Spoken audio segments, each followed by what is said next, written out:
Thank you so much,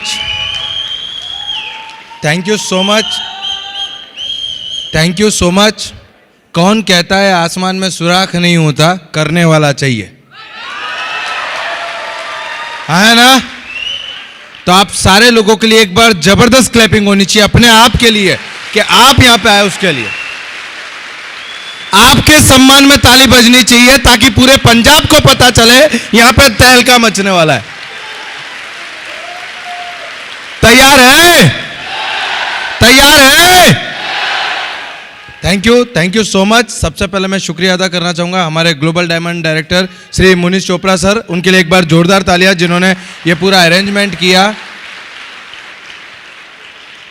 कहते हैं फूल तो खिलते हैं इस चमन में, फूल तो खिलते हैं इस चमन में, शर्त यह है कि बीज को दफन होना होगा, राइट?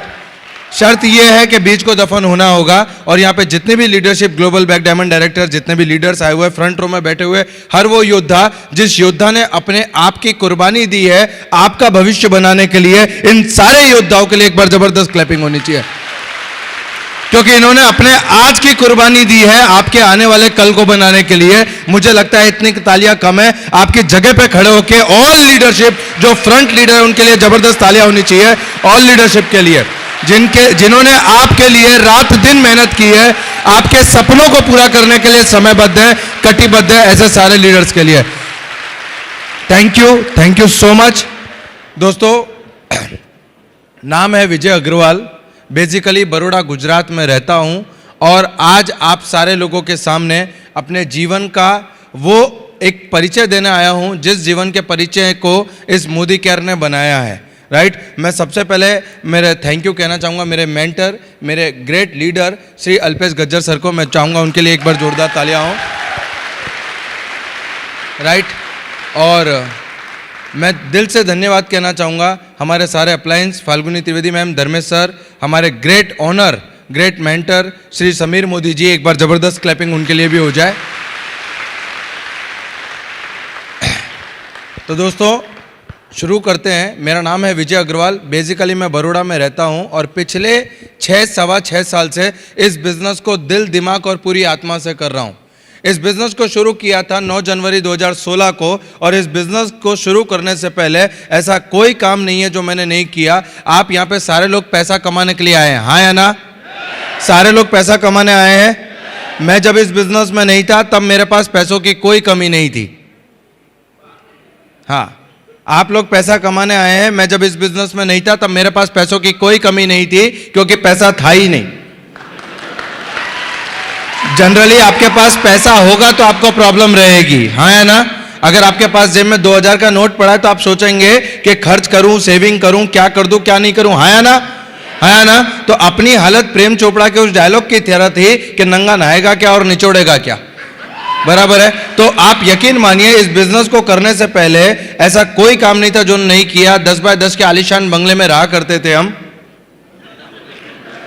हाँ बराबर, 10 बाय 10 के आलीशान बंगले में रहा करते थे। 4 व्हीलर के नाम पे हमारे पास एक साइकिल हुआ करती थी और हम उस साइकिल पे बड़ी शान से निकला करते थे तब तक जब तक उस साइकिल के टायर में हवा थी। समझ पा रहे मेरी बात को, राइट? और इस बिजनेस को मतलब मैं आपको बताऊं कि मैं सुबह 4 बजे उठता था, घर घर न्यूज़पेपर डालने जाता था, वहां से सुबह 7 बजे वापस आता था, निरमा कंपनी में जॉब जाता था, निरमा कंपनी से 5:30 बजे घर को आता था, मैं शाम को मेडिकल स्टोर पे जॉब जाता था। सुबह 4 बजे से लेके रात को 11-12 बजे तक काम करने के बाद में मेरे पास आता था 4800 से 4500 से 4800 रुपया, और 4800 रुपया जब मेरे घर पे आता था, मेरे हाथ में आता था, आप यकीन मानिएगा मैं मेरे घर पे ले जाके जब देता था 4,80,000 के बराबर वो अमाउंट होती थी मेरे लिए। 4,80,000 रुपए का, मात्र 4800 रुपए। घर के अंदर सबसे बड़ा हूं मैं, हम 2 भाई बहन, हम 4 भाई बहन है, माता पिता के साथ 6 लोगों की फैमिली है हमारी। और आप यकीन मानिएगा इस बिजनेस को करने का कोई इरादा नहीं था, कोई इरादा नहीं था, और ना ऐसे किसी बिजनेस में इंटरेस्ट। बाहर 5-10% इंटरेस्ट भरने को तैयार है पूरी, वो इससे कभी इस बार इससे ले लिया, अगली बार उससे ले लिया, बराबर 5-10% इंटरेस्ट भरेंगे, पर ऐसे किसी बिजनेस में इंटरेस्ट नहीं लेंगे। क्योंकि ऐसे मेरे पापा हमेशा कहते हैं कि बेटा ऐसा बिजनेस करेंगे तो इज्जत चली जाएगी। मैंने कहा पापा जो चीज है नहीं उसकी चिंता क्यों करनी। एक गरीब आदमी को, एक मिडिल क्लास परिवार को पूरी जिंदगी इस बात की चिंता रहती है कि हम ऐसे किसी बिजनेस में आएंगे तो हमारी इज्जत चली जाएगी। मैंने कहा भैया इज्जत होती हमारे पास तो पैसा भी होता, आया ना, बराबर है। और ये भ्रम है, आप यकीन मानिएगा इस बात को, ये बिल्कुल मिथ्या है। इस दुनिया में जब तुम्हारी जेब में पैसा है तभी लोग पूछते हैं कि तू कैसा है, उससे पहले कोई नहीं पूछने आता कि तू कैसा है, आया ना, आया ना। हमारे गुजराती में कहावत है कि जेनी आंगड़ी में वागे ने इन्हें दुखाओ थाय, जिसकी उंगली में चोट लगती है ना दर्द सिर्फ उसको होता है। पैसे की कीमत उसी को है जो एक एक रुपए को जोड़ जोड़ के चलता है, उसको नहीं होगी जिसको बाप की तरफ से सोने की चम्मच आई हो, आया ना। बाकी है, करियाने वाले का बाकी है। मैंने मेरी जिंदगी में कई सुबह ऐसी देखी है कि सुबह उठने के बाद में चाय बनाने के लिए पड़ोसी का दरवाजा खटखटाना पड़ता था, किसी दिन चाय पत्ती के लिए तो किसी दिन शक्कर के लिए। वो दिन देखे हैं हमने, वो दिन देखे हैं। जिंदगी चल रही थी, मार मचेड़ के चल रही थी, कोई विजन नहीं था, चारों तरफ अंधकार था, कोई इंसान साथ देने को तैयार नहीं था, कोई इंसान राह बताने को तैयार नहीं था। उस समय एक आदमी, मैं निर्मा कंपनी से जॉब को घर जा रहा था, एक आदमी आया, बाइक रुकी और बोला कि विजय तू क्या करता है। मैं उसको पहचानता था थोड़ा थोड़ा, तो बोला विजय तू क्या करता है। मैंने कहा सुबह 4 बजे उठता हूँ, न्यूज़पेपर डालने जाता हूँ, फिर आता हूँ निर्मा कंपनी में जॉब जाता हूँ, फिर आता हूँ मेडिकल पे काम करने जाता हूँ, सुबह 4 बजे से रात को 11 बजे तक काम करता हूँ। तो बोले तुझे पैसा कमाना है। अब मुझे एक बात बताइए, अगर किसी आदमी से पूछा जाए, किसी भूखे आदमी से कि तुझे खाना खाना है, तो वो क्या बोलेगा, क्या बोलेगा, नहीं खाना, बराबर है। उसने सवाल कौन सा पूछा, तुझे पैसा कमाना है। मैंने कहा हाँ कमाना है। तो बोले चल, मेरे को बाइक पे बिठाया उसने और ऐसे ही जबरदस्त सेमिनार में ले जाके बिठा दिया मेरे को, और मैं पीछे खड़ा था, जैसे आप खड़े हैं ना ऐसे मैं पीछे खड़ा था। और इस स्टेज की विडंबना ये है कि इस स्टेज पे जितने लोग आते हैं ना वो लाखों करोड़ों की बात करते हैं, हाँ या ना। आप लाखों कमाओगे, आप करोड़ों कमाओगे, आपके घर पे हेलीकॉप्टर आएगा, आपके घर पे मर्सिडीज आएगी, बेंटली ले आओगे, आलीशान बंगला होगा, ये होगा वो होगा, फलाना होगा ढेकाना होगा। और मैं पीछे खड़ा खड़ा हंस रहा था कि कब ये खत्म हो और कब मैं निकलूं, कब ये खत्म हो कब मैं निकलूं। क्योंकि मेरे पापा ने मुझे बचपन से सिखाया, बेटा जिस गांव जाना नहीं उसका रास्ता नहीं पूछते, आया ना। हमारे खानदान में किसी ने लाख कमाया नहीं, करोड़ कमाया नहीं, तो हम कमा नहीं सकते। बाहर लोग क्या डायलॉग मारते हैं कि करेले की बेल में करेला आता है, आया ना, बोलते कि नहीं बोलते कि तेरे बाप ने, एक कहावत मशहूर थी हमारे वहां पे मेरे लिए कि बाप ना मारी मेंढक की बेटा तीरंदाज, बराबर है। बाप ने कभी मेंढक का शिकार नहीं किया और बेटा देख कितनी बड़ी बड़ी बातें करता है, बराबर। तो मैं गया, मैं जैसे ही सेमिनार खत्म हुआ, मेरा दोस्त मुझे बाहर लेकर निकला, बाहर लेकर निकला, जैसे ही बाहर लेकर निकला उसने पूछा कैसा लगा। मैंने कहा जबरदस्त। बोले करेंगे, मैंने कहा नहीं। बोले कैसा लगा, मैंने कहा जबरदस्त। बोले करेंगे, मैंने कहा नहीं। बोले क्यों, मैंने कहा यहां पे सब लाख कमाने की बात करते हैं, मुझे तो 2-3 हजार ही चाहिए। समझ पा रहे मेरी बात को। जब वहां पे लोग बोल रहे थे कि मैं मर्सिडीज आएगी, मैं पीछे खड़ा खड़ा सोच रहा था कि साइकिल पंचर हो जाती है, उस पंचर को जुड़वाने के 5 रुपए नहीं है और ये मर्सिडीज लाने की बात कर रहा है, आया ना। वो बोलता है पार्ट टाइम करके लाखों कमाओगे। मैंने कहा मेरे बाप दादा की जिंदगी निकल गई मजदूरी करते करते, उन्होंने लाख इकट्ठा देखा नहीं है, 4 घंटे में लाख कमाने की बात कर रहा है। जाएगा दिमाग में, जाएगा। बाहर निकले, मेरे दोस्त ने पूछा कैसा लगा, मैंने कहा जबरदस्त। बोले करेंगे, मैंने कहा नहीं। बोले क्यों, मैंने कहा यहाँ तो सब लाखों कमाने की बात करते, तू 2-3 हजार कमाने की बात हो तो कर। बोले नहीं विजय तू लाखों कमाएगा। हमारी अपलाइन क्या बोलते हमको कि तू लाखों कमाएगा। मैंने कहा मेरे को लाख चाहिए ही नहीं। बोले नहीं विजय तू लाखों कमाएगा। मैंने कहा लाख चाहिए ही नहीं। बोले नहीं तू लाखों कमाएगा। मैंने कहा तुझे भरोसा है मुझे लाख आएगा। बोले मुझे पूरा भरोसा है कि तुझे लाख आएगा। मैंने कहा जिस दिन मुझे लाख आ जाए 97 तू रख लेना और 3 मेरे को दे देना। जिस दिन तुझे लगता है, मुझे थोड़ी लगता है कि मुझे लाख आएगा, तुझे लगता है कि मुझे लाख आएगा, हाँ या ना, बराबर है। तुझे लगता है मुझे लाख आएगा, मुझे नहीं लगता कि मुझे लाख आएगा। मैंने कहा जिस दिन लाख आ जावे 97 तू रख लेना और 3000 मुझे दे देना। आप यकीन मानना दोस्त, 3000 रुपए कमाने की छोटी सी सोच लेकर मोदी केयर बिजनेस में आने के लिए अभी तैयार भी नहीं था। मैं सिर्फ 3000 रुपए कमाना चाहता था, चाहत थी, मेरा इरादा नहीं था। कहते हैं चाहतों का सौदा होता है मेरे दोस्त, इरादों का सौदा नहीं होता। चाहतों का सौदा होता है, इरादों का सौदा नहीं होता, और मोदी केयर एक इरादा है और हर किसी के बस की बात नहीं है मोदी केयर। हर किसी के बस की बात नहीं है मोदी केयर। शराबी पिक्चर देखी है आपने, अमिताभ बच्चन वाली? जब वो बर्बाद हो जाता है, उसका बाप उसको घर से निकाल देता है ना, तो सामने वाला जो विलन होता है उससे आके वो मिलता है, तो आके बोलता है कि विक्की मैं तुम्हें अपनी बेटी से शादी करवा देता हूँ और ये दे देता हूँ वो दे देता हूँ। तो विक्की जो अमिताभ बच्चन है, उसका एक डायलॉग बहुत अच्छा लगा मुझे, और उसने अपने मुनीम जी से कहा कि मुनीम जी इनसे कह दो कि समुद्र की सैर करने वाले कुएं और तालाबों में डुबकियां नहीं लगाते। आया ना बराबर? तो मोदी केयर समुद्र है बॉस, समुद्र। और मैं एक बात बताता हूं, जैसे 26 अक्षरों की कैपेसिटी नहीं होती, 26 alphabet have no capacity to explain mother's love. 26 अक्षरों की ताकत नहीं है कि अपनी मां के प्यार को डिस्क्राइब कर सके, उसी तरीके से 12 खड़ी या 26 अल्फाबेट में ताकत नहीं कि वो मोदी केयर को एक्सप्लेन कर सके। मोटिवेट हुआ, घर को गया, घर पे गया, घर पे जैसे ही घर पे घुसा, घर पे मेरे ओटले पे पापा बैठे थे, और जैसे ही मेरे पापा ने पूछा कि कहां गया था, मैंने कहा पापा अब दुख के दिन गए।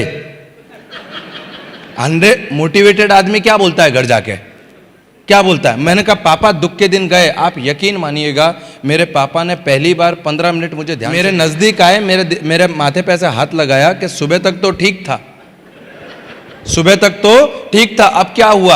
और मैंने मेरे पापा को बताया कि पापा आप सेमिनार में गया था, लाखों कमा रहे हैं लोग, अपने दुख के दिन गए, आप भी देखो अपने लाएंगे। और मेरे पापा ने मुझे मोटिवेट करते हुए 3 वर्ड बोले, अपने को ऐसा कुछ करना नहीं है, अपने को ऐसा कुछ करना नहीं है। और उस दिन मुझे समझ में आ गया कि आप दुनिया में किसी को भी समझा सकते हो बाप को छोड़ के, बराबर है? बाप को समझाना और हाथी को रिक्शे में बिठाना इक्वल है, क्योंकि वो कैरेक्टर में है, क्योंकि उनको लगता है कि वो बाप है, बराबर है? गलत वो भी नहीं है। मैं रिस्पेक्ट करता हूं मेरे माँ बाप का, मैं हमेशा कहता हूं कि अगर मेरी चमड़ी के जूते बना के भी पहनाऊं ना, तो उनका ऋण में उतार नहीं सकता, बराबर है? इतना प्यार करता हूं मैं मेरे माँ बाप से। मेरे पापा ने बोला कि ऐसा कुछ करना नहीं है। मैंने कहा क्या हुआ? तो बोले इसमें इज्जत चली जाएगी। मैंने कहा पापा जो चीज है नहीं उसकी चिंता क्यों करते हो, बराबर है? क्योंकि लोगों को लगता है कि हमारी बहुत इज्जत है, बहुत इज्जत है। जब किसी दोस्त को फोन करते हैं कि यार 10,000 पड़े हो तो भेजना, तो वो क्या बोलता है पता है? यार कल बोला होता तो आज ही किसी को दिए। आप ट्राई कर लेना बाहर निकल के कि यार एक 10-20 हजार की जरूरत थी, 10-20 हजार। वो ये बोला यार कल फोन किया होता तो, बराबर? तो हम हमेशा गरीब आदमी को ये लगता है कि उसकी मार्केट में बहुत इज्जत है, पर ऐसा कुछ होता नहीं है। मैं मेरे पापा को बहुत समझाया, पापा ने बोला नहीं अपने तो वही सब चल रहा है, वही चलाओ, और अच्छी नौकरी मिल जाएगी, और अच्छी नौकरी मिल जाएगी, और नौकरी मिल जाएगी। मैंने हजारों लाखों करोड़ों माँ बाप को ये बोलते हुए सुना है कि बेटा तू चढ़ मत, अगर तू सीढ़ियां चढ़ेगा तो गिर जाएगा, अगर तू गिर गया ना तो तेरी मलम पट्टी कराने तुझे दवाखाने भी नहीं लेके जाऊंगा और मारूंगा वो अलग। एक बच्चे के अंदर डर बिठाया जाता है कि वो चढ़ेगा गिरेगा तो माँ बाप भी उसका साथ नहीं देंगे। हराम बराबर कोई माँ बाप ये बोलता हो कि बेटा तू चढ़, तेरा बाप बैठा है तुझे गिरने नहीं देगा, तेरा बाप बैठा है तुझे गिरने नहीं देगा। आप फीडिंग क्या करते हैं? मेरी फीडिंग भी इस तरीके से हुई। मैंने भी मेरे पापा की बात मानी, नहीं किया मोदी केयर, नहीं किया मोदी केयर। अपॉर्चुनिटी आई थी 2013 में मेरे पास, मैंने नहीं किया। पानी पूरी की लारी चालू करी 2 साल 2.5 साल के बाद में। मेरा जो दोस्त मुझे वहां लेकर गया था, वो एक दिन मेरी पानी पूरी की लारी पे पानी पूरी खाने आया, और मेरी पानी पूरी की लारी पे पानी पूरी खाना है। मैंने बोला कि भैया और क्या चल रहा है? तो बोले यार जबरदस्त चल रहा है, ये नई बाइक मैंने मोदी केयर से ली, ये नई बाइक मैंने मोदी केयर से। मैंने कहा क्यों मजाक करते हो, हम इतने दिन से मेहनत कर रहे हैं, साइकिल नहीं ला पा रहा, नहीं बराबर है, आप इसकी बात कर रहे हो? तो बोला नहीं मैंने इससे ली। उसने अपना 16,000 का चेक बताया। मैंने कहा 16,000 तो नहीं, पर 4-5 हजार रुपया मिल जाएगा क्या? 2.5 साल पहले भी 3,000 के लिए स्ट्रगल कर रहा था, 2.5 साल बाद भी 2015-16 के अंदर भी 2,500-3 हजार रुपये कमाने की सोच को लेकर मोदी केयर आया। उसने बोला कि चल तेरे को मिल जाएगा। मुझे थोड़ा विश्वास हुआ कि इसकी बाइक आई तो अपनी साइकिल तो आ जाएगी, नहीं अगर उसकी बाइक आई है तो मेरी साइकिल तो नहीं आ जाएगी, राइट? मेरे को लेकर आया वो। उसने बोला कि कल फिर से सेमिनार में चलेंगे। मैंने कहा यार तू ही समझा दे, सेमिनार में तो बड़ी बड़ी बातें होती है, अपने दिमाग में नहीं जाती। बोले नहीं कल एक बहुत अच्छे आदमी आने वाले हैं, तू चल। और 9 जनवरी 2016 के दिन वो मेरे को सेमिनार में लेकर आया। मैं सेमिनार की सीट पे बैठा, यहाँ पे लाखों लोग आ रहे थे, फिर वही लाखों करोड़ों की बात चल रही थी, फिर वही लाखों करोड़ों की मर्सिडीज की बात चल रही थी। और उतने में इस स्टेज पे एक लेडीज आई, उसको माइक दिया गया, वो कप कपाते हाथों से ऐसा बोली, राइट, वो कप कपाते हाथों से ऐसा बोली कि मैं इस बिजनेस से 3,000 रुपए कमाई।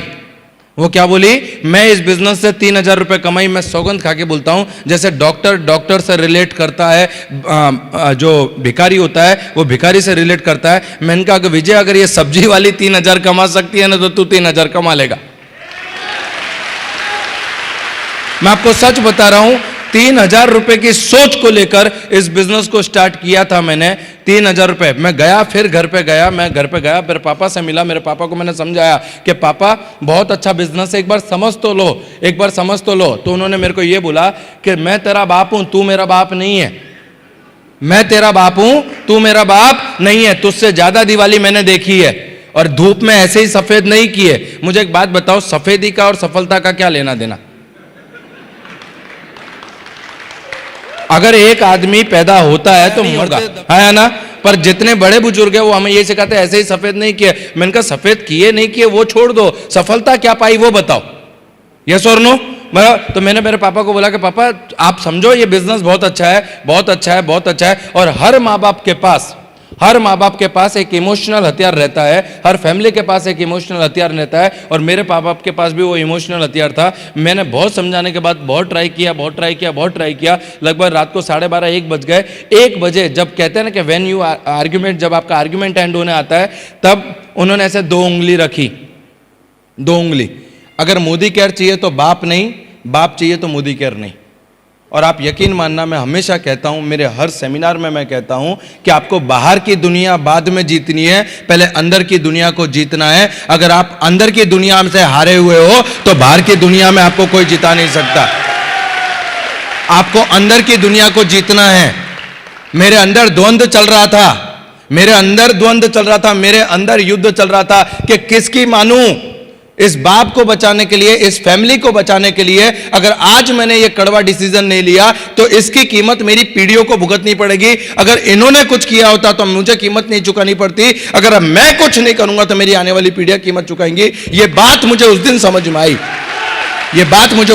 में आई, और यकीन मानिए 1 सेकंड में मैंने डिसीजन लिया कि मेरे को मोदी केयर करना है। मुझे नहीं पता मेरे दोस्त कि आप सफलता की क्या कीमत चुकाओगे। इस दुनिया में आलू प्याज फ्री में नहीं मिलता, उसकी भी कीमत है। आप सफलता लेने निकले हो, कीमत चुकानी पड़ेगी आपको।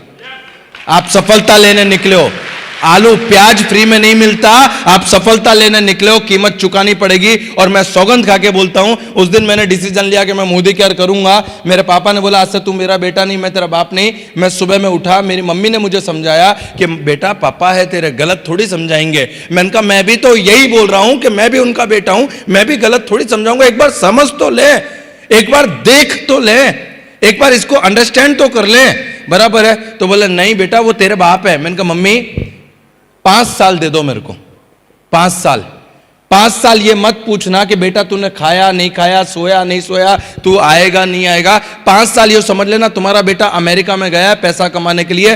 5 साल तक मत पूछना। 5 साल के बाद में सुबह का नाश्ता, दोपहर का खाना और शाम का घूमना साथ में करेंगे, पर 5 साल दे दो कैरियर बनाने के लिए, 5 साल दे दो। और आप यकीन मानना 5 साल, 9 जनवरी 2016 को यह बिजनेस स्टार्ट किया। 5 साल मांगे। मुझे आज भी उन बुद्धिजीवियों को समझ में नहीं आता जिनको जिंदगी को समझने में 4 दिन नहीं लगते। वो 4 दिन में ये बिजनेस का रिपोर्ट कार्ड बना के देते, ये चलेगा और नहीं चलेगा। मुझे आज भी नहीं समझ में आता। और लोग उनकी बात सुन के बिजनेस छोड़ देते, जिनके घर में उनकी वाइफ नहीं सुनती, उनकी बात सोच के हम बिजनेस छोड़ देते। जिनके घर में उनकी खुद की वाइफ नहीं सुनती, बराबर है, उनकी बातों को सुन के हम बिजनेस छोड़ देते हैं। हम इस बिजनेस को अंडरस्टैंड में, अरे गलती उनकी नहीं है कि वो बना रहे हैं, गलती हमारी है कि हम बन रहे हैं। गलती उनकी नहीं है, गलती उनकी नहीं है, वो उनका काम शिद्दत से कर रहे हैं, हमें हमारा काम शिद्दत से करना है। आया ना, बराबर। सिंपल मुझे इतना समझ में आता है। मैंने मम्मी को बोला 5 साल दे दे, आप यकीन मानोगे बॉस, आपको शायद जान के ताज्जुब होगा, 1.5 साल तक मैंने और मेरे पापा ने एक दूसरे से बात नहीं की। सुबह 8 बजे निकल जाता था घर से, रात को 2-2 बजे घर पे आता था।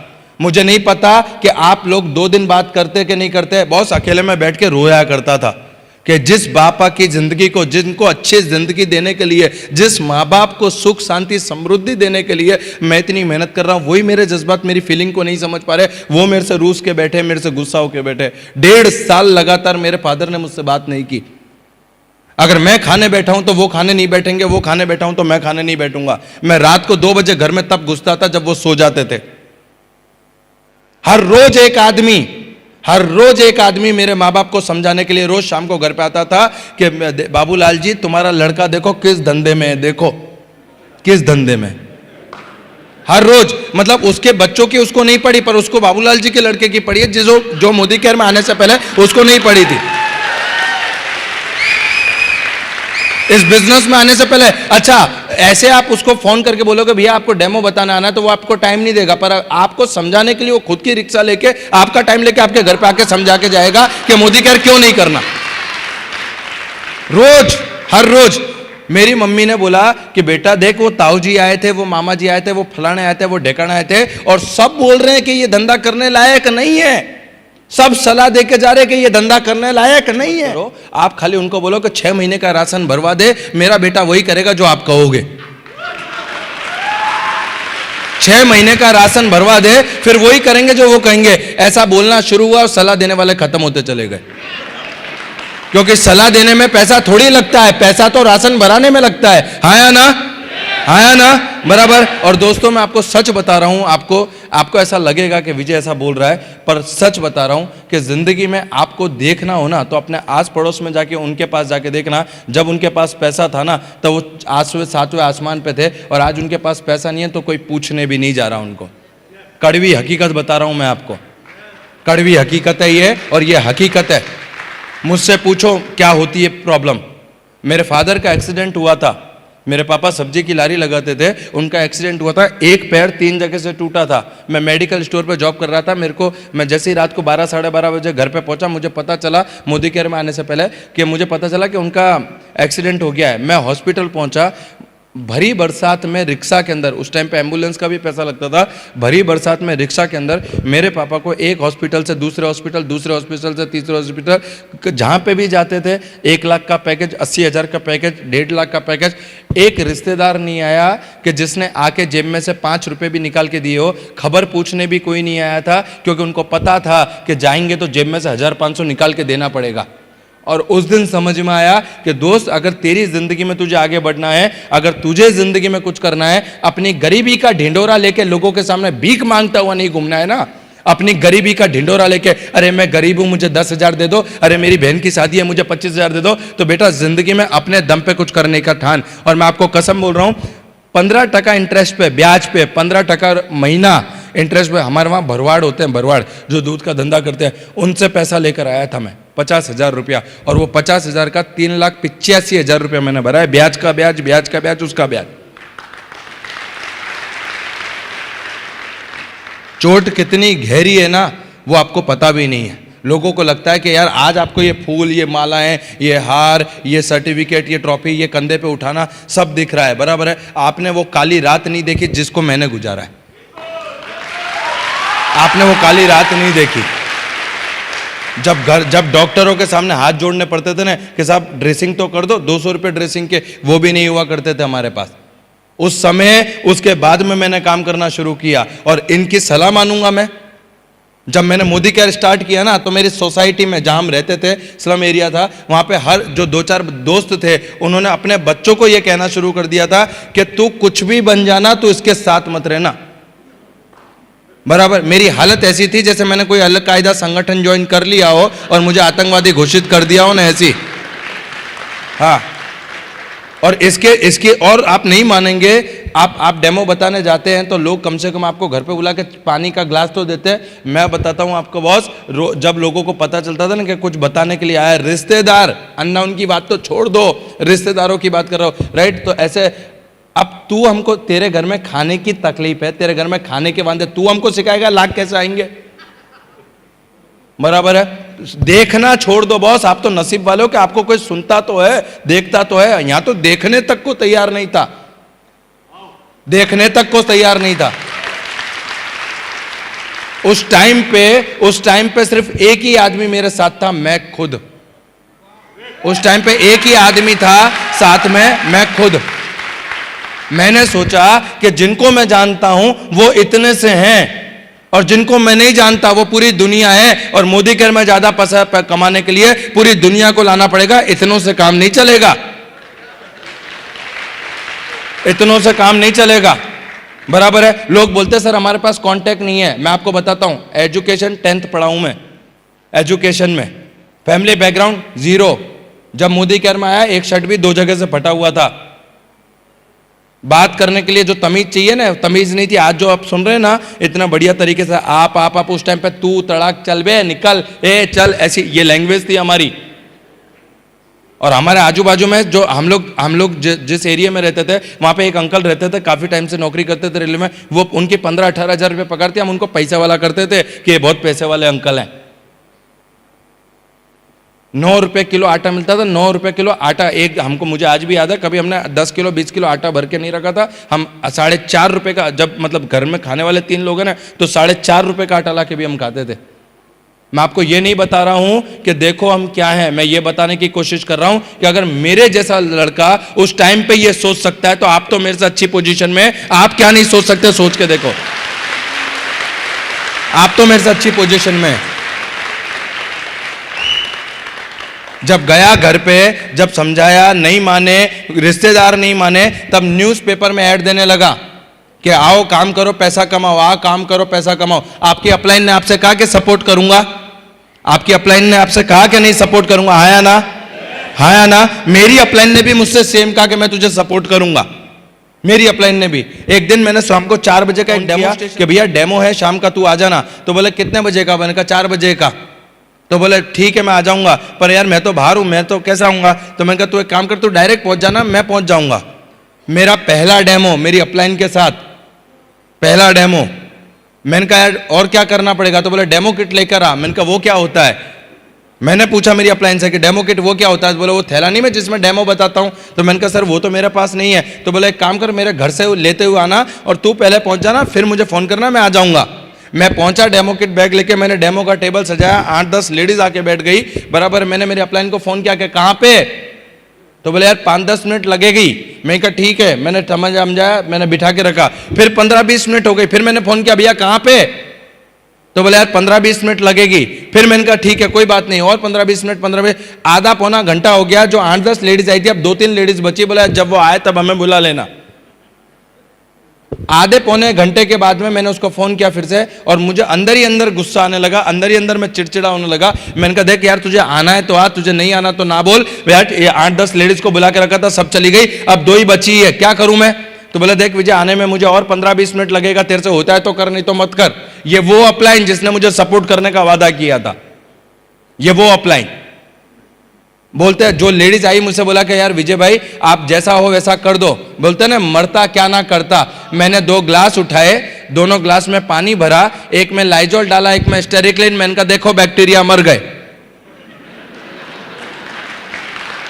मैंने कहा देखो बैक्टीरिया मर गए। डॉन को पता है रिवॉल्वर में गोलियां नहीं थी।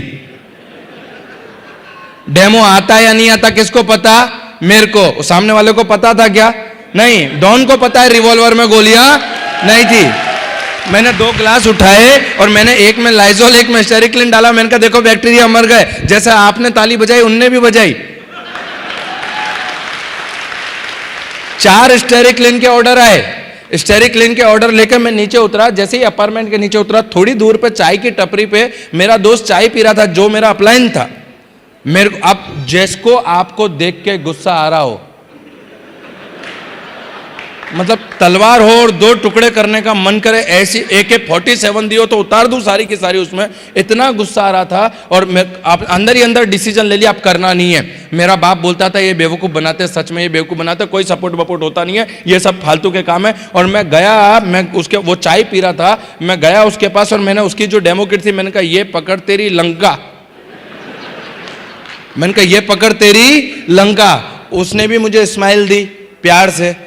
और उसने मुझसे 2 सवाल पूछे। सवाल नंबर 1, चाय पिएगा? अब मैं हूं बनिया, मैंने कहा काम तो इसके साथ करना नहीं, चाय क्यों छोड़नी। मैंने कहा काम तो इसके साथ करना नहीं, कम से कम चाय क्यों छोड़नी। उसने चाय का ग्लास मेरे हाथ में रखा, और चाय का ग्लास मेरे हाथ में रखने के बाद उसने मेरे से दूसरा सवाल पूछा कि विजय, अगर आज मैं आता तो क्या तू करता? मैंने कहा नहीं, आता तो तू करता, मैं क्यों करूंगा, बराबर है। और आप यकीन मानिए, उसने मुझे बोला कि मैं इसीलिए नहीं आया, मैं पौने घंटे से नीचे खड़ा हूं, मैं चाहता था कि तू खुद करे, मैं चाहता था कि तू खुद करे। और उस दिन मुझे समझ में आया कि यार धंधा मेरा है, पैसा मेरे को कमाना है, सपने मेरे हैं, और काम करने अपलाइन आएगा। पैसा किसको कमाना? मेरे को। आगे किसको बढ़ना? मेरे को। माँ बाप को सुखी किसको करना? मेरे को अच्छी जिंदगी किसको देनी? मेरे को। परिवार का नाम किसको बड़ा करना? मेरे को। मेरे माँ बाप को वो जाहो जलाली वाली जिंदगी किसको देनी? मेरे को। और काम करने अपलाइन आएगा, ये तो ऐसी बात हो गई, बच्चे मैंने पैदा किए, पड़ोसी पालने आएगा, आया ना। और आप यकीन मानिएगा दोस्त, आज वो दिन है और आज का दिन है, मैंने आज तक मेरे अपलाइन को ना किसी डेमो में बुलाया, ना किसी प्लान में बुलाया, और इसी का कारण है कि एक पाउच बेचने वाला आज आपके सामने सूट बूट में विजय अग्रवाल बन के खड़ा हो गया।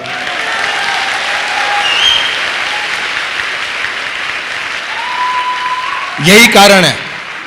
शहीद आजम भगत सिंह का एक बहुत अच्छा मुझे एक सेंटेंस लगता है कि जिंदगी तो अपने दम पर जी जाती है गालिब, जिंदगी तो अपने दम पर जी जाती है गालिब, दूसरों के कंधों पे तो सिर्फ जनाजे उठते हैं, दूसरों के कंधों पे तो सिर्फ जनाजे उठते हैं।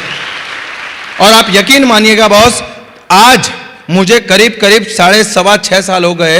6.25 साल के अंदर ना मैंने मेरी अपलाइन से कभी डेमो करवाया, ना कभी प्लान दिया, ना कभी कुछ। सिर्फ इतना है, मेरी अपलाइन का यूटिलाइज किया, यूज नहीं किया। यूटिलाइज और यूज में फर्क है। हर जगह कुछ लोगों की आदत होती है, जैसे ही अपलाइन आया, हाँ मैडम आप चालू करो, हाँ सर आप चालू, जैसे टैप रिकॉर्डर है, उसने बटन दबा दिया, वो चालू कर देगा। मैंने कभी ये गलती नहीं की। मैंने उनसे सीखा, मैं उनके पास गया कि मुझे सिखाओ कि कैसे काम किया जाता है, मुझे बताओ, मैं करूंगा। मैंने अपने आप पे छेनी हथौड़ी चलवाई, ना कि लोगों पे। और उसका फायदा ये हुआ कि मैं गिरा चला और मैं चलना सीख गया, मैं चलना सीख गया। और जब आप शुरुआत में डेमो करने जाते हो तो लोग पूछते कितना आया तेरे को, कितना आया, कितने का चेक, कितना टाइम हुआ तेरे को, कितना। जब हम समझाते ना कि देखो भैया ये ऐसा ऐसा, तुझे भी लाख आएगा, मुझे भी लाख आएगा, क्या बोलते हम, तू भी पैसा कमाएगा, मैं भी पैसा कमाऊंगा। और सामने से एक धारदार क्वेश्चन आता है, वो सब तो ठीक है, तुझे कितना आया? आता है नहीं आता?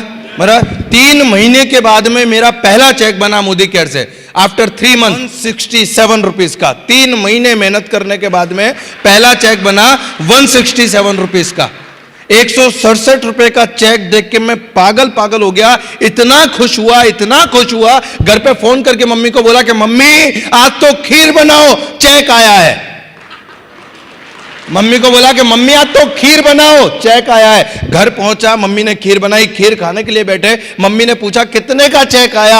मैंने कहा 167 रुपए का। बोले तू पागल हो गया है क्या? 200 रुपया खीर बनाने में खर्चा कर दिया और 167 का तू चेक लेकर आया है? कि 200 रुपया खीर बनाने में खर्चा कर दिया, तू 167 का चेक लेकर आया। मैंने कहा मम्मी लोग बोलते हैं इस बिजनेस में पैसा नहीं आता, 167 आया मतलब पैसा आता है, आया ना? लोग क्या बोलते हैं इस बिजनेस में पैसा नहीं आता, मैंने बोला 167 आता है मतलब पैसा आता है। आज 167 आया है, कल 1670 आएगा, एक दिन 16,700 आएगा, एक दिन 1,67,000 आएगा और एक दिन 20 लाख रुपया आएगा। ये कॉन्फिडेंस उस दिन था जिस दिन मेरे को 167 आया। मुझे एक बात बताओ, एक डॉक्टर अगर कंफर्म करता है कि शी इज प्रेग्नेंट, आपके घर में खुशखबरी आने वाली है, शी इज प्रेग्नेंट, तो आप घर पे जाके क्या बोलते हो? 9 महीने बाद खुशी आएगा तब देखेंगे, अभी कोई हंसेगा नहीं, कोई खुशी नहीं। बोलते हैं क्या? नहीं, हम पहले दिन से खुश हो जाते हैं। ये होगा, ये उसकी छोटी छोटी उंगलियां होंगी, ये उसके पैर होगा, अरे ऐसा मुस्कुराएगा, अरे ऐसा करेगा, अरे बेटा तू ये मत कर, बेटा तू वो मत कर। ख्याल रखने लगते कि नहीं लगते? आया नहीं है वो, आया नहीं है वो, उसकी किलकारी आएगी 9 महीने बाद। वो 9 महीने बाद वाला आने वाले की किलकारी आज आपको सुनाई दे रही थी, क्योंकि आपको कंफर्म था कि वो आएगा 9 महीने के बाद। जिस दिन 167 आया ना मेरे दोस्त, मैं समझ गया सी इज प्रेग्नेंट। 167 के चेक पे मैं समझ गया सी इज प्रेग्नेंट। आपको बताते हुए खुशी होती है, बच्चा 6.5 साल का हो चुका है और 1,80,00,000 रुपए से ज्यादा बच्चा कमा चुका है। कब पता है आपको? जब 9 महीने पहले आने से पहले किलकारी कानों में गूंजी थी कि इस घर में खुशखबरी आने वाली है। समझ पा रहे हो आप मेरे को?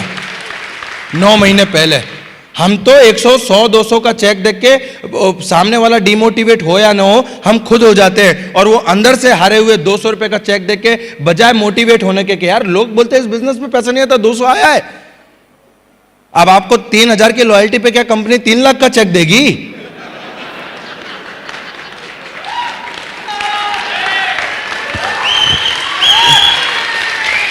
हाँ, मार्केट में जाके वही सबसे ज्यादा बात करता है जो 3,000 की लॉयल्टी भी टुकड़े टुकड़े में करता है। बोले 6 महीने से लॉयल्टी करी, पैसा नहीं आ रहा। हाँ है ना, बराबर है। अरे टर्नओवर का पैसा आता है मेरे दोस्त। पानी पूरी बेचता था तब 10 रुपए की 6 पानी पूरी बेचता था, 100 रुपए का धंधा करता था तब 20 रुपया मुनाफा या 30 रुपया मुनाफा होता था। 3,000 रुपए की लॉयल्टी में आपको घर का सामान दे दिया और क्या बच्चे की जान लोगे? हाँ है ना, राइट। और आप यकीन मानना 167 रुपए के चेक से शुरू किया था। मोदी केयर से हाईएस्ट पे आउट है विजय अग्रवाल का 6.5 लाख रुपया महीना,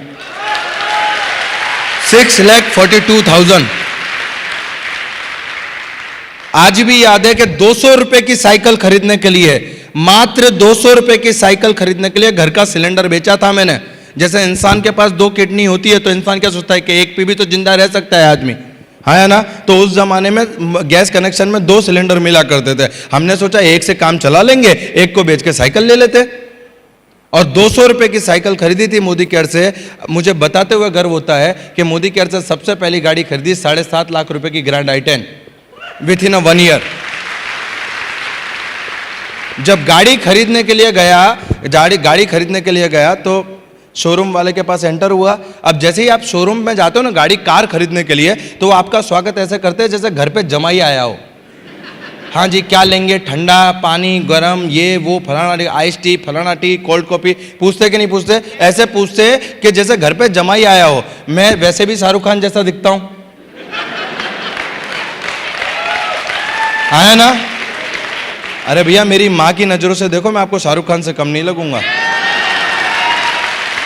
मैं जैसे ही शोरूम में गया, मेरे को कोई पूछने वाला खड़ा नहीं था वहां पे। उनको लगा ये नौकरी मांगने आया है।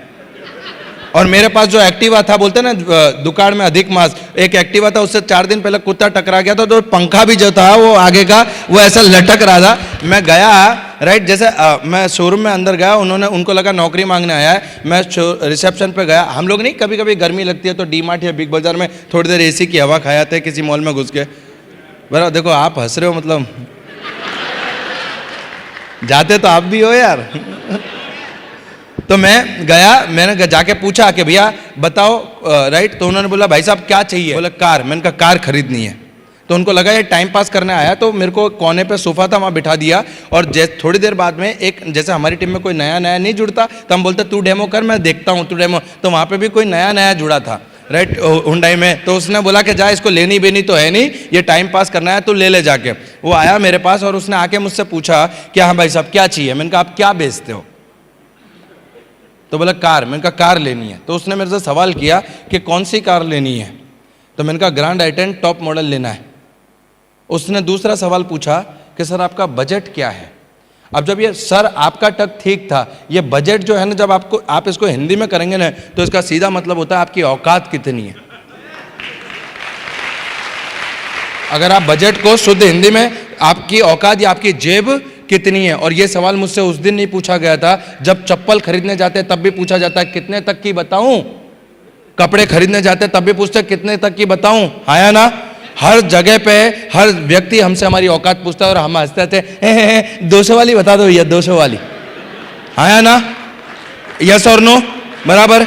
आप नहीं मानेंगे, उसको उसका ये सवाल मेरे दिल पे कांटे की तरह चुभा। उसने पूछा कि सर आपका बजट कितना है? मैंने कहा ग्रैंड आई10 टॉप मॉडल की कीमत कितनी? तो बोला 7,38,000। मैंने बैग में से चेक बुक निकाली, चेक फाड़ के उसको दे दिया। उसका तीसरा सवाल था कि सर आप करते क्या हो? मैंने कहा भैया पूछ मत, नहीं तो नौकरी छोड़नी पड़ेगी। मैंने कहा भैया पूछ मत, नहीं तो नौकरी छोड़नी पड़ेगी। और आपको बताऊं, मैं फोन किया कि मम्मी पापा को यहाँ फलानी जगह पे भेज दो, मलार पॉइंट पे भेज दो। तो मम्मी को ये नहीं बताया, गाड़ी ली और मम्मी पापा को उठा रही है कि जाओ जाओ वो फंस गया लगता है। मैं तो पहले ही बोल रही थी कि ये सब नहीं करना, जाओ उसको छुड़ा लाओ, कोई छोड़ नहीं रहा होगा। ये शब्द है मेरी मम्मी के। मेरे पापा डरते डरते आए और जब वो चाबी देने के लिए ऐसा आता है ना, तो मैंने उसको बोला कि मैं मालिक नहीं हूं, मैं नौकर हूं, सेठ अभी आ रहे हैं। मैं नौकर हूं, सेठ अभी आ रहे हैं। आप यकीन मानना दोस्त, आप यकीन मानना, जब मेरे पापा आए उनका स्वागत हुआ, उनको वेलकम ड्रिंक दिया गया और उनको बोला सर ये आपकी गाड़ी। और जब उनको चाबी के साथ फोटो खिंचवाया गया ना उनका, तो आप यकीन मानना उनकी आंखों में आंसू थे। और 36 की छाती 72 की थी।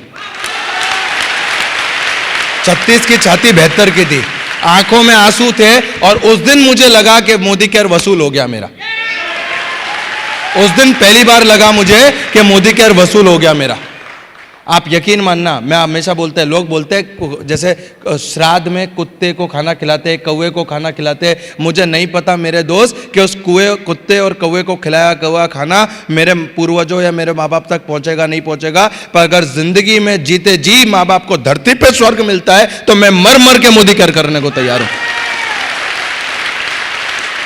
मर मर के मोदी केयर करने को तैयार हूं, क्योंकि मेरे माँ बाप से बड़ा मोटिवेशन मेरे लिए इस दुनिया में कोई नहीं है। उन्होंने पूरी जिंदगी, बॉस, उन्होंने पूरी जिंदगी अपने पेट को पट्टा बांध के हमको खाना खिलाया। आज मेरी बारी आई अपने पेट पे पट्टा बांध के उनकी जिंदगी को अच्छा बनाने की। जो लोग रोज समझाने आते थे, राइट, अब पलड़ा पलट गया और अब लोग बोलने आते हैं कि बाबूलाल जी आपका लड़का किस धंधे में है। देखो शब्द वही है। पहले आते थे कि बाबूलाल जी आपका लड़का किस धंधे में देखो, और अब आते अरे बाबूलाल जी आपका लड़का किस धंधे में देखो। आज लोग एक दूसरे को एग्जाम्पल देते हैं हमारी सोसाइटी में कि यार कुछ भी कर, इसके जैसा बन, औलाद देना तो इसकी जैसी दे। समझ पा रहे आप बात को? पर आपको लगता है कि ये रातों रात हो जाता है। रातों रात नहीं होता सर। 6 साल लगा दिए, पूरी दिल, पूरी आत्मा, पूरे एंथुजियाज्म के साथ। बहरा बन गया, बहरा, नहीं सुना किसी का। एक कुआं था, कुएं के अंदर 10-15 मेंढक घुस गए।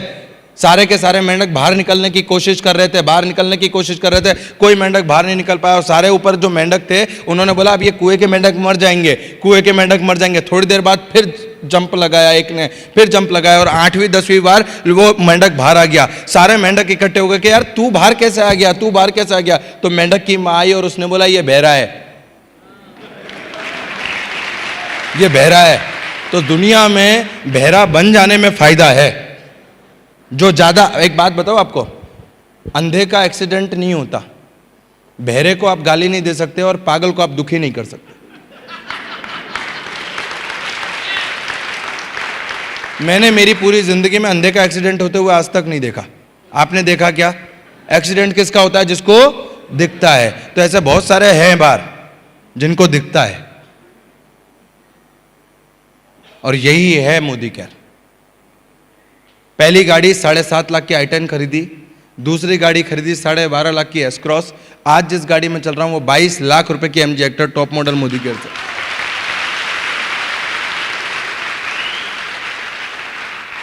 प्राउड करती है मेरी माँ, प्राउड। एक टाइम था जब लोग बोलते थे कि तू पनौती है, तेरे घर में तू पैदा हुआ तब से बर्बादी चाहिए। मेरी माँ खुद ये बोल देती थी कभी कभी गुस्से में कि तुझसे बेहतर तो पत्थर को जन्म दिया होता तो अच्छा है। आज मेरे माँ बाप बोलते हैं कि बेटा तेरी जैसी औलाद भगवान सबको दे, तेरी जैसी औलाद सबको दे। आज हिंदुस्तान के अंदर मैं, मेरे माँ बाप के, हमारे खानदान के अंदर पहला आदमी हूँ जिसने 8 इंटरनेशनल एयरपोर्ट देखे हैं, 8 के माध्यम से किए। 8 1,80,00,000 रुपए से ज्यादा मोदी केयर से पैसा कमा चुका हूं, स्टिल कंटिन्यू। सबसे बड़ी बात बताता हूं आपको मैं, जिस समाज में जो इज्जत का सिंबल चाहिए था ना, एक आदमी को क्या चाहिए होता पता है? कि यार उसकी कोई सुने ना सुने ठीक है, पर एटलीस्ट उसके घर की, उसके परिवार की वैल्यू हो। जब जाए ना समाज में, किसी शादी में, किसी फंक्शन में, तो आपको पीछे खड़ा ना रहना पड़े, बराबर आपकी कुर्सी लगा के रखी हो। ये सपना देख के मोदी केयर शुरू हुआ था। आज जिस फंक्शन में जाता हूं ना बॉस, माँ बाप की कुर्सी सबसे आगे लगती है। ये छोटे से मोटिवेशन अपने को लेकर मोदी केयर को शुरू किया था। आज 6.5 साल हो चुके हैं, 6.5 साल। और यही आज करते करते करते मैं क्या कमाया क्या नहीं कमाया वो छोड़ दो, मैंने कितना पैसा कमाया क्या नहीं कमाया, कितनी गाड़ी ली, कितनी फॉरेन टूर की, सब छोड़ दो। खाली ये देखो कि एक पानी के पाउच बेचने वाला लड़का बन क्या गया मोदी केयर से। ये है मोदी केयर, ये है मोदी केयर। और इसी चीज को ये तब पॉसिबल हो पाया जब मैं टिका रहा। ये तब पॉसिबल हो पाया जब मैं टिका रहा। लोग आए समझाने। एक बार क्या हुआ, एक गधा बीमार हुआ तो उसका गधे का मालिक बाजू के गांव में चला गया और उसका हॉस्पिटल पे, वेनेटरी हॉस्पिटल पे, तो एक डॉक्टर ने दवाई दी कि ये जो दवाई है तुम्हारे गधे को खिला देना। तो बोले ठीक है। जब वो मालिक, गधे का मालिक गधे के पास गया दवाई लेकर, गधा मुंह ही नहीं खोले, तो वापस डॉक्टर के पास गया कि यार मेरा गधा तो मुंह नहीं खोल रहा, मैं इसको दवाई कैसे दूं? तो बोले कुछ मत कर, गधे का थोड़ा सा मुंह खोल, उसमें एक पाइप फंसा दे, पाइप में गोली रख दे और फूंक मार, गधा गोली खा जाएगा। हाँ के ना, बराबर है। वो उसने बिल्कुल वैसा किया, पाइप लगाई, गोली रखी, जैसे ही वो फूंक मारता उससे पहले गधे ने फूंक मार दी। तो जो गोली गधे को खानी थी वो गोली हम खाते हैं। और ऐसा ही हमारे साथ होता है। हम उसको जाके समझाने जाते हैं कि मोदी केयर क्यों करना चाहिए, और वो हमें समझाता है मोदी केयर क्यों नहीं करना चाहिए। हाँ के ना, बराबर है। और तकलीफ इस बात की नहीं है कि हम उसे समझाने में निष्फल हुए, तकलीफ इस बात की है कि हम उसको समझ के आते हैं। क्यों पता है? वो हमें इसलिए समझाने में सफल होता है क्योंकि हम अंदर का युद्ध हारे हुए हैं। हमें आज भी इस बात का बिलीफ नहीं रहा कि हम इस बिजनेस में से लाखों कमाएंगे। हमें आज भी भले ही ताली बजाएं, भले ही मोटिवेट हो, चाहे कुछ भी हो, पर अंदर की आत्मा से ये पूछो, क्या आपको लगता है आप इसमें से पैसा कमाओगे? वो तो आएंगे, वो आएंगे, उनका काम है आपको गिराना, राइट? आपका काम है आपको खड़े रहना, स्टेबल। रावण की सभा में अंगद गया, और अंगद ने जाके बोला कि हे रावण, तू प्रभु श्री राम से युद्ध करना तो छोड़, अगर तूने इस अंगद के पैर को भी हिला दिया ना तो मैं राम जी की तरफ से हार मान जाऊंगा, राइट? और मोदी केयर में सफलता के लिए ये अंगद वाला पैर गड़ा के रखना पड़ता है, तब जाके होगा। युद्ध करना छोड़, अंगद की तरह पैर अड़ा देना पड़े। उसको समझाया कि तेरा बाप बाली का वध किया श्री राम, तेरे बाप को, उसको नेगेटिव किया, पर उसने बोला कि मेरे को ज्ञान देने वाले भी श्री राम है, तू सब छोड़, तू तो इस पैर को हिला के दिखा तब मानूंगा मैं, राइट? और पूरा का पूरा राज दरबार जो रावण का था वो उसके चरणों में आ गया हिलाने के लिए, पर हिला नहीं पाया क्योंकि बिलीफ सिस्टम मजबूत था, क्योंकि उसको पता था कि बिलीफ सिस्टम क्या होती है, एक विश्वास की ताकत क्या होती है। और एक विश्वास ने 2 सन्यासियों को पूरी लंका पे विजय दिला दी थी। बॉस, ताकत सेना में नहीं, सेनापति में नहीं, एक योद्धा में होती है। और मैं प्राउड से कहता हूं, हाँ मैं योद्धा हूं। क्या आप योद्धा हैं? अगर आप योद्धा हैं तो आप यकीन मानिए इस दुनिया में आपको हराने वाला सिर्फ एक ही आदमी पैदा हुआ है, वो है आप खुद, और कोई नहीं। You are the only person who is responsible for your failure or success. You are, आप एकमात्र एक व्यक्ति है जो जमीन, आप मतलब 7वें आसमान पे बिठा सकते हैं अपने आप को, और आप ही एकमात्र व्यक्ति है जो 7वें आसमान पे जमीन पे मिला सकते हैं आप। मैं मानता हूं सिर्फ हम जिम्मेदार हैं हमारी सफलता और असफलता के। गिरते हैं घुड़सवार मैदान जंग में, हर किसी के बस की बात नहीं होती जंगों को लड़ना।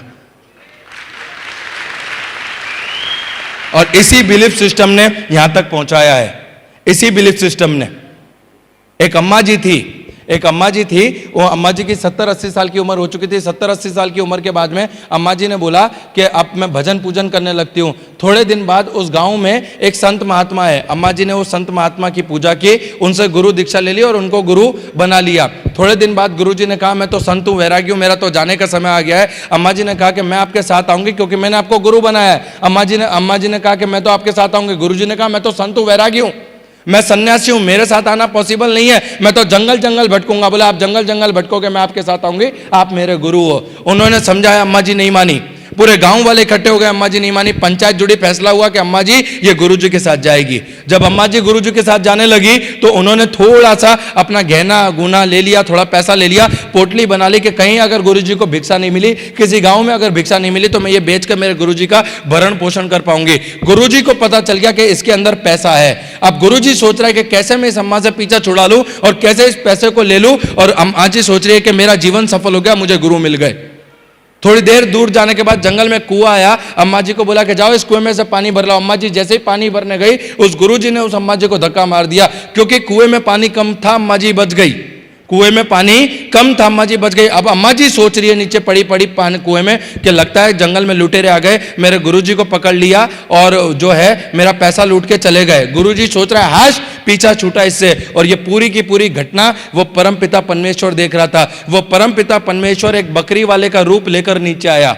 उसने जैसे ही नीचे आया, उसने गुरुजी को खंबे से बांध दिया, झाड़ से बांध दिया, अम्मा जी को बाहर निकाला। जैसे ही अम्मा जी बाहर आई, मेरे गुरुजी कहाँ है, मेरे गुरुजी कहाँ है? वो बकरी वाले ने बोला कि मैंने देखा है तेरा कोई गुरु बुरु नहीं है, इसने तेरे को धक्का मारा। बोला नहीं, ये मेरे गुरु है, मैंने इनसे गुरु दीक्षा ली है, ये मेरे गुरु हैं, ये मेरे गुरु हैं। बकरी वाले ने बोला ये तेरा कोई गुरु नहीं है, मैंने देखा है, इसने तुझे धक्का मारा और तेरा पैसा लेके जा रहा था। बोला नहीं, ये मेरा गुरु है, मैंने इसको गुरु बनाया, इसी से गुरु दीक्षा ली है। अम्मा जी को उसने बोला, फिर बकरी वाले ने कहा मैंने देखा है, इसने तुझे धक्का मारा, तुझे मारने का प्रयास किया, तुझे धोखा देने का प्रयास किया, तेरा पैसा लिया और जा रहा था। बोला नहीं, ये मेरा गुरु है, ये मेरा गुरु है।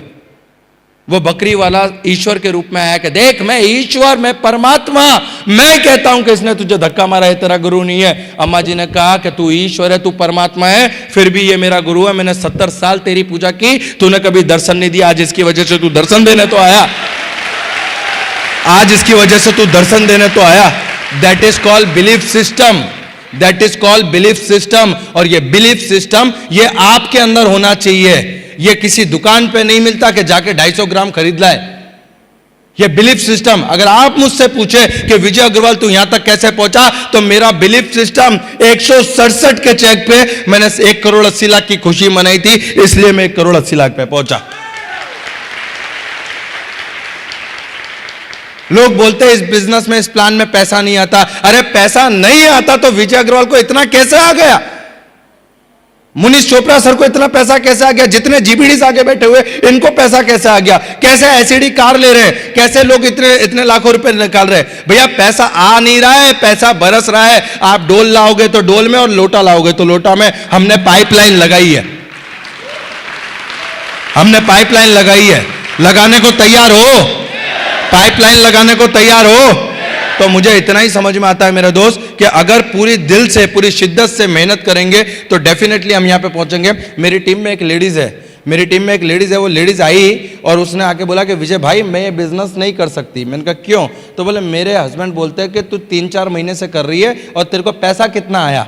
मैंने कहा मैडम आपके बच्चा है क्या? बोले हाँ है। मैंने कहा कौन सी क्लास में? बोले 2nd में पढ़ रहा है, 2nd स्टैंडर्ड में। मैंने कहा वो कब घर पे आता है? तो बोले इतने बजे। मैंने कहा ठीक है, आप अपने हस्बैंड आए ना तो ऐसा ऐसा करना। उनके हस्बैंड शाम को जॉब से आके घर पे बैठे थे, टीवी देख रहे थे। उनका बच्चा घर में आया। जैसे ही उनका बच्चा घर में आया, उन मैडम ने बोला इधर आ, पगार ला। तो बोला काय की पगार? तो बोला 3 साल से तेरी स्कूल की फीस भर रही हूं, पगार ला, पगार। 2-3 बार ऐसा बोला। उनके हस्बैंड बोले तू पागल पागल हो गई है क्या? अभी तो ये 2nd स्टैंडर्ड में है, पढ़ लिख लेंदे, फिर नौकरी लगेगी, फिर पैसा आएगा। तो बोले मुझे भी मोदी केयर करते हुए 4 महीने हुए।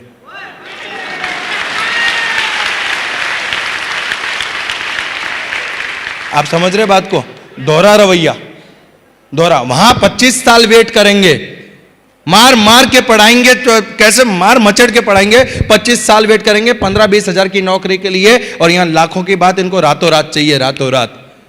अगर रातों रात आती है ना दोस्त, तो 135 करोड़ में से एक भी गरीब नहीं होता, 135 करोड़ में से। और मैं आपको आज एक दिल की बात बताता हूं, इंसान है ना, पैसे से अमीर और गरीब नहीं होता मेरे दोस्त, सोच से अमीर और गरीब होता है। पैसों से अमीर और गरीब नहीं होता, सोच से अमीर और गरीब होता है। और थैंक्स टू मोदी केयर बराबर, जिसने हमारी सोच को इतना बड़ा कर दिया। और इसीलिए हम कहते हैं कि सोच बदलो, खुद को बदलो, दुनिया बदलो। एक बार मेरे साथ रिपीट करेंगे, सोच को बदलो, खुद को बदलो। जगह पे खड़े होकर इसको रिपीट करेंगे जोश के साथ। सोच को बदलो, खुद को बदलो, दुनिया बदलो। सोच को बदलो, खुद को बदलो, दुनिया बदलो। Wish you all the best. जय हिंद, जय Modi care. Thank you so much. Wish all the best. Thank you so much. Thank you.